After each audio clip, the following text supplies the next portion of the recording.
Brought to you by NBC bearing, भारताची पहिली bearing उत्पादक। गेल्या अनेक वर्षांपासून रखडलेल्या महापालिका निवडणुकांचा मार्ग हा मोकळा झालेला आहे आणि महापालिकेच्या निवडणुका ह्या आता नव्या प्रभाग रचनेनुसार घेण्यासह 27% ओबीसी आरक्षण लागू राहणार असल्याने जळगावच्या महापालिकेमध्ये सुद्धा मोठे राजकीय समीकरण यामुळे बदलणार आहे।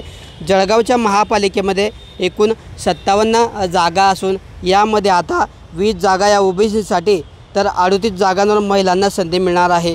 त्यामुळे कुठेतरी या आरक्षणामुळे आता अनेक तरुण आणि नवे चेहऱ्यांना राजकारणात येण्याची संधी निर्माण झालेली आहे।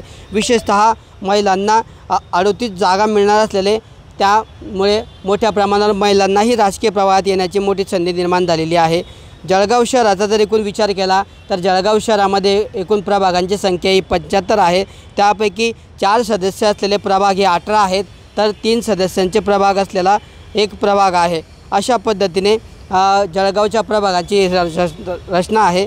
गेल्या निवडणुकीचा जर विचार केला तर भाजपने एकाधी सत्ता मिळवली होती, मात्र आता राजकीय परिस्थिती बदललेली आहे। 2 शिवसेनेचे पक्ष तयार झालेले आहे आणि भाजप अंतर्गत कुरघोडी सुरू असल्यामुळे दुसरीकडे राज्यात महायुती असले तरी भाजपने सुरुवातीपासूनच स्वबळाचा नारा दिलेला आहे।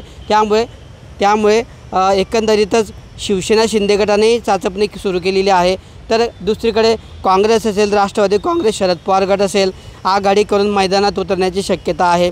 अजित पवार गटानेही स्वबळावरची तयारी केलेली आहे। मात्र पक्षांची सध्याची ताकद पाहता शिवसेना उद्धव ठाकरे गट, महाराष्ट्र नवनिर्माण सेना व शरद पवार गट हे जळगावमध्ये एकत्रित युती करून लढण्याची शक्यता आहे। रिपब्लिकन पार्टी, वंचित बहुजन आघाडीसुद्धा या पक्षांचे सुद्धा मतदार मोठ्या प्रमाणावर आहेत, त्यामुळे हे सुद्धा पक्ष निवडणुकीच्या रिंगणात उतरणार आहेत। अशा पद्धतीने एकंदरीतच जळगाव शहराच्या महापालिकेच्या निवडणुकीमध्ये एकूण 75 वार्डपैकी 20 जागा आता ओबीसींसाठी तर 38 जागा या महिलांसाठी आरक्षित झाल्या, म्हणजे अशा एकूण 58 जागा आरक्षित झाल्यामुळे आता जळगाव शहरात महापालिकेत राजकीय समीकरण मोठ्या प्रमाणावर बदलण्याची शक्यता आहे। तर दुसरीकडे ओबीसींसाठी ज्या आरक्षण मिळालेलं आहे तर ओबीसींची मतं हे कुणाच्या बाजूने जातात हे येणारी वेळ सांगणार आहे। Kishor Patil, TV9 Marathi, Jalgaon. Brought to you by NBC bearing, भारताची पहिली बेअरिंग उत्पादक।